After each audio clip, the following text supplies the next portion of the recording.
চলো আজকে এই পুরনো পেনগুলো দিয়ে হাতের চুড়ি বানানো যাক।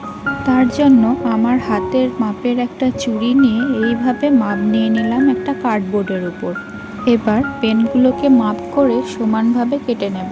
প্রথমেই বলে রাখি, কাজটা কিন্তু খুবই কঠিন। আমি নিজেও জানি না ঠিকমতো রেজাল্ট পাবো কিনা। মাথায় মাঝে মাঝে এসব উদ্ভট চিন্তা আসে। আমি কিন্তু সিম্পল চুড়ির বেস দিয়েই চুড়িটা বানিয়ে নিতে পারতাম, কিন্তু আমি তা না করে এত কঠিন পদ্ধতি অবলম্বন করছি। কথা বলতে বলতে আমার পেন দিয়ে চুড়ির বেসটা করা রেডি হয়ে গেল।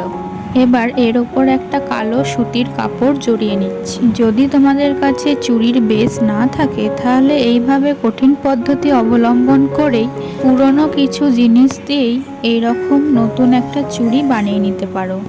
এর ওপর কি নকশা করব ভাবতে ভাবতে হঠাৎ মনে হলো যদি কিছু এমব্রয়ডারি ডিজাইন করা যায়। যদিও হাতের চুড়ির ওপরে এমব্রয়ডারি ডিজাইন এই ফার্স্ট টাইম করছি, তাই করতে খুব অসুবিধাও হচ্ছে আর ঠিকঠাক হচ্ছেও না। যাই হোক, কোনো প্রকারে এটাও কমপ্লিট করলাম। তারপর কিছু মিরর বসিয়ে নেব চুড়ির উপর। আসলে বোলপুরের মেলা থেকে আমি একটা কুর্তি কিনে এনেছিলাম সাদা আর কালোর কম্বিনেশনে, আর তার সাথে হার আর কানেরও কিনে এনেছিলাম ম্যাচ করে, কিন্তু হাতে পরার জন্য সেরকম কিছু পাইনি, তাই এসব কারুকার্য করতে বসে গেছি। তো যাই হোক, হাতের চুড়িটার রেজাল্ট ভালোই হয়েছে, শুধু সাইজটা একটু বড় করে ফেলেছি।